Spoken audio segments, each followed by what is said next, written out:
Telangana focus TV. నేను మీ పొన్నాల చంద్రశేఖర్. ఏదైతే ఏముంది ఈరోజు కామారెడ్డి ఎమ్మెల్యే గౌరవ వెంకటరామరెడ్డి గారిని విషయంలో అక్కడ ఉన్నటువంటి క్యాంప్లో జరిగినటువంటి ఇష్యూలో భాగంగా ఆర్మూరు గౌరవ ఎమ్మెల్యే పైడి రాకేష్ రెడ్డి గారు వారు పరామర్శించడంలో భాగంగా మేడ్చల్ వద్ద అతన్ని అరెస్ట్ చేయడం అనేది సరైనది కాదని చెప్పేసి ఆర్మూరు పట్టణంలో అంబేద్కర్ చౌరస్తా నిజాం సాగర్ కెనాల్ పైన బయటించినటువంటి మా సీనియర్ ఆర్మూరు అయితే అడిగే ప్రయత్నం చేద్దాం. సార్ చెప్పండి సార్, ఏం జరిగింది, విషయం ఏం జరిగింది చెప్పండి సార్. ఈరోజు ఏదైతే కామారెడ్డి ఎమ్మెల్యే గారి క్యాంప్ కార్యాలయంలో కాంగ్రెస్ గుండాలు ఎమ్మెల్యే గారి క్యాంప్ కార్యాలయం వచ్చి ఎమ్మెల్యే గారిపై దాడి చేయడానికి 2 వెహికల్స్లో గుండాలు రావడం జరిగింది. అక్కడ ఉన్న కాంగ్రెస్ బీజేపీ నాయకులు మరి ఎమ్మెల్యే గారు అక్కడ ఉన్నారు. వారిని ఎదుర్కొనే ఉద్దేశంలో వారి మధ్యలో తోపులాడడం జరిగింది. దాని నేపథ్యంలో ఆర్మూర్ ఎమ్మెల్యే పైడి రాకేష్ రెడ్డి గారు కామారెడ్డి ఎమ్మెల్యే గారిని పలకరించడానికి వస్తూ ఉంటే మార్గ మధ్యంలో మేడ్చల్ దగ్గర పోలీసులు ఒక గుండాయిజంతో ఒక నైజాం పరిపాలనలాగా ఒక రజాకారులాగా ఎమ్మెల్యే గారిని అని కనీసం గౌరవం లేకుండా ఆయనను అరెస్ట్ చేయడం చాలా చిగ్గుచేటు. మరి ఈరోజు రాష్ట్ర వ్యాప్తంగా ఎండ లక్ష్మీనారాయణ కావచ్చు, బీజేపీ సీనియర్ నాయకులు ఎమ్మెల్సీ అంజిరెడ్డి గారు కావచ్చు, మా రాష్ట్ర అధ్యక్షుడు రామచంద్రరావు గారిని కూడా హౌస్ అరెస్ట్ చేయడం జరిగింది. సిగ్గుచేటు. ఈరోజు తెలంగాణలో మరి ప్రభుత్వం ఉందా కూని అయిందని చెప్పి ఈ సందర్భంగా నేను అడుగుతున్నాను. రేవంత్ రెడ్డి, నీకు ఒక్కసారి చెప్తున్నాను, నువ్వు ముఖ్యమంత్రివి, ప్రజాస్వామ్యం కాపాడే వ్యక్తివి, ప్రజల చేత ఎన్నుకోబడిన వ్యక్తివి. నీకు సిగ్గు చరం ఉంటే తక్షణమే మా రాష్ట్ర నాయకులని, భారతీయ జనతా పార్టీ ఎమ్మెల్సీలని, ఎమ్మెల్యేలని వెంటనే విడుదల చేయాలని చెప్పి ఈ సందర్భంగా మేము హెచ్చరిస్తున్నాము. మరి రాబోయే రోజులలో తెలంగాణలో భారతీయ జనతా పార్టీ ప్రభుత్వం ఏర్పడుతుంది కాబట్టి కొన్ని ఈ డైరీలో మేము రాసుకుంటున్నాము. రేవంత్ రెడ్డి కావచ్చు, షబ్బీర్ అలీ కావచ్చు, ఇంకా ఏ కాంగ్రెస్ మంత్రి ఎమ్మెల్యేలు కావచ్చు, మీరందరూ ఈ పోలీసులని ఏదైతే మెడలు వంచి మా ఎమ్మెల్యేలను అరెస్ట్ చేయించారో అదే పోలీసులతోని మీమ్లని సేమ్ అదే విధంగా మెడలు వంచి జైల్లో పెడతామని చెప్పి ఈ సందర్భంగా మీ అందరికి హెచ్చరించడం జరుగుతుంది.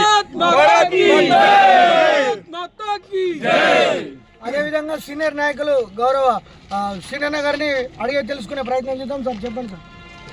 ఈరోజు ఉదయమే కామారెడ్డి ఎమ్మెల్యే వెంకటరమణారెడ్డి గారి ఇంటికి కొద్దిమంది కాంగ్రెస్ గుండాలు, ఎందుకోసం అంటే మొన్ననే షబ్బీర్ అలీకి మా యొక్క శాసనసభ్యులు వెంకటరమణారెడ్డి గారు చెప్పారు అవినీతి అక్రమాలు అని చెప్పి నువ్వు చెప్తా ఉన్నావు కనుక అవినీతి అక్రమాల గురించి నేను సిద్ధంగా ఉన్నా, దమ్ముంటే మీరు రండి అని చెప్పి చెప్పడం జరిగింది.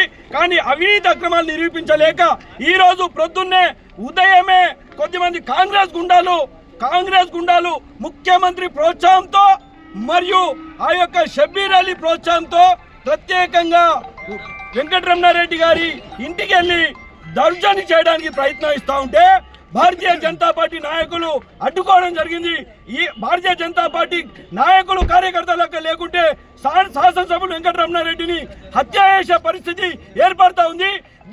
ఈ హత్యాయత్నానికి కాంగ్రెస్ ప్రోత్సహిస్తున్న ఉద్దేశంతో ఆర్మూర్ శాసనసభ్యులు రాకేష్ రెడ్డి గారు వారు ప్రత్యేకంగా ఎమ్మెల్సీ అంజిరెడ్డి గారితో వీరిని పరామర్శించడానికి కామారెడ్డి వస్తూ ఉంటే మేడ్చల్ దగ్గర బలవంతంగా ఏసీపీ గారు, సిఐలు రాకేష్ రెడ్డి గారిని ప్రత్యేకంగా ఆపి బలవంతంగా మీరు అరెస్ట్ చేస్తున్నాం, లేదా మీరు సిపి గారితో మాట్లాడండి, సిపి గారితో మాట్లాడిన తర్వాత నేను మీతో వస్తానని చెప్పినా కూడా ఈ ప్రభుత్వం, ఈ రేవంత్ రెడ్డి నిర్లక్ష్యం కారణంగా వారి వెనుక రేవంత్ రెడ్డి ప్రోద్బలంతోనే పూర్తి స్థాయిలో భారతీయ జనతా పార్టీ శాసనసభ్యుల పైన అరెస్టులు చేయడము, అవినీతి అక్రమాల మీద కొట్లాడుతూ ఉంటే వాళ్ళు అనేక రకాలుగా ఈ కాంగ్రెస్ ప్రభుత్వం చేస్తూ ఉంది కనుక ఈరోజు ప్రత్యేకంగా ఆర్మూర్ పట్టణంలో, ఆర్మూర్ అసెంబ్లీలో భారతీయ జనతా పార్టీ నాయకులందరూ శాంతియుతంగా ధర్నా చేస్తూ ఉంటే బలవంతంగా పోలీసు వాళ్ళు వచ్చి 2 నిమిషాలు కూడా కూర్చోనియకుండా రస్తారోకో చేస్తే, భగ్నం చేస్తే ఉంటే దీన్ని ప్రజలందరూ గమనిస్తూ ఉన్నారు. పోలీసులను అడుగుతా ఉన్నా, అయ్యా దయచేసి మీరు ఇప్పటికన్నా మీ వైఖరి మార్చుకోండి.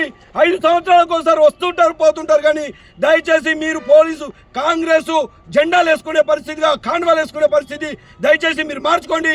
లేకుంటే రానున్న రోజుల్లో ప్రజలే మీ అందరికీ కూడా ఈ యొక్క కాంగ్రెస్ ప్రభుత్వం కానీ మీకు కానీ ప్రజలు గుణపాఠం చెప్తారని చెప్పి ఈరోజు భారతీయ జనతా పార్టీ హెచ్చరిస్తూ ఉంది.